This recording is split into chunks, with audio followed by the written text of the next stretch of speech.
성공 사례를 한번 보겠습니다. 의정부지방법원에서 진행됐던 사건이고요. 제가 실제로 진행했었는데요. 망인은 생전에 소유하고 있는 토지, 건물을 피고에게 판매해 줄 것을 요청하고 이전에 필요한 서류 일체를 줬어요. 그러니까 두 분이 이제 호영호재하면서 사실 생전에 친하게 지냈던 분이거든요. 그리고 피고는 부동산 중개업을 했던 분입니다. 그래서 내가 지금 땅하고 그 위에 건물을 갖고 있는데 형님이 좀 적절한 가격에 팔아주세요 라고 그 형님한테 믿고 다 맡겼어요. 그런데 코로나19로 인해서 오랫동안 경기가 좋지 않았잖아요. 그래서 토지 건물이 팔리지가 않았습니다. 그러다가 피고가 망인에게 친구야, 후배야, 4억 원에 산다는 사람이 있대. 처음에는 이게 한 뭐 8억, 9억 이렇게 생각을 했었거든요. 근데 도저히 살려고 이렇게 얘기하는 사람도 거의 없고 하다 보니까 가격이 많이 떨어졌어요. 그러면서 4억 원에 산다는 사람은 있어. 이거에 진행을 할게 하고 이제 진행을 했습니다.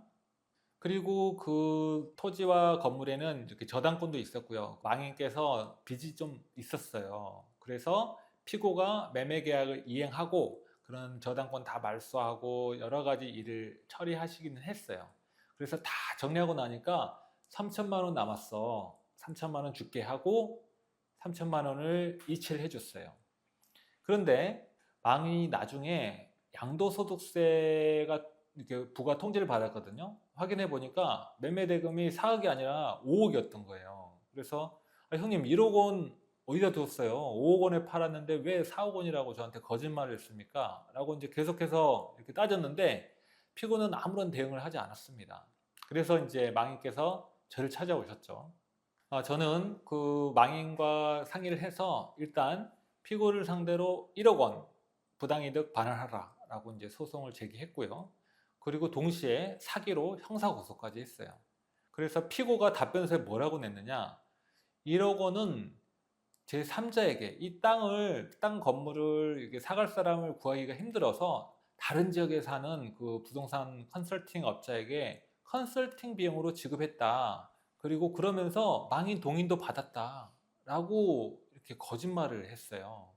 그래서 거래가 정말 불가능한 토지 건물을 힘들게 판매를 해주니까 물에 빠진 사람 구해줬더니 보따리 내놓은 격이라, 이런 얘기를 실제로 법원에서 출석해서 얘기를 하더라고요. 이렇게 힘들게 도와줬더니 나보고 다시 1억 원 내놓으라고 하느냐, 이렇게 얘기를 했습니다.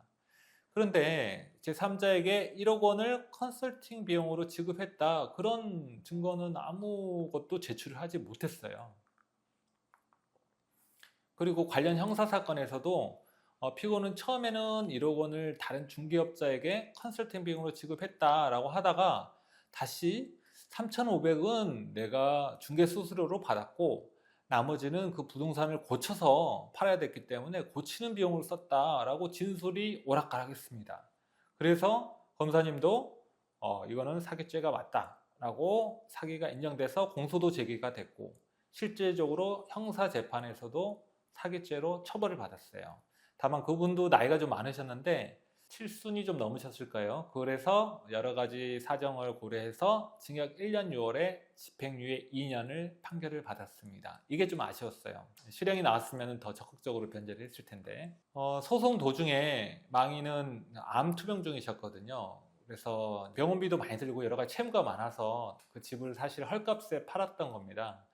그러다가 이제 소송이 좀 길어지면서 그분은 돌아가셨고 4명의 자녀들이 소송 수개를 했습니다. 형사가 훨씬 빨리 진행이 됐어요. 관련 형사 판결 등을 근거로 피고가 망인으로부터 법률상 원인 없이 1억 원의 부당이득을 얻었다.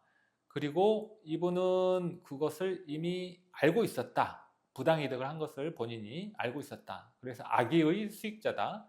그래서 6%, 그 다음에 소장 9번 송달일 다음 날부터 다 갚는 날까지 연 12% 지연 손해금을 지급을 판시했습니다.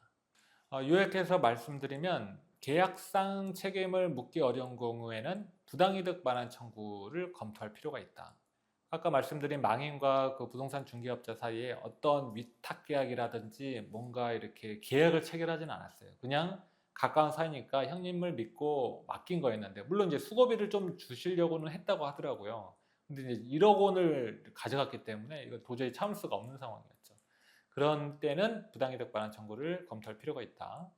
그리고 요건과 관련해서는 원고의 손해 그리고 피고의 부당이득 반환 범위가 주로 문제가 됩니다. 그리고 민사소송을 제기할 때 만약에 이제 상대방에게 형사 책임도 물을 수가 있다고 한다면 형사 고소도 함께 하시는 게 도움이 됩니다. 형사 사건 같은 경우에는 민사보다는 속도가 빨라요. 진행이 빠르고 그리고 이제 형사 고소를 당하게 되면은 좀 더 적극적으로 합의를 하려고 하는 경우가 있습니다. 그리고 형사 판결까지 다 나거나 어떤 검사의 처분이 있거나 하게 되면 민사소송에서 그 유리한 증거로도 활용을 할 수가 있어요. 그래서 민사소송할 때 형사도 가능하면 고소를 한번 검토해 보시는 게 좋겠다.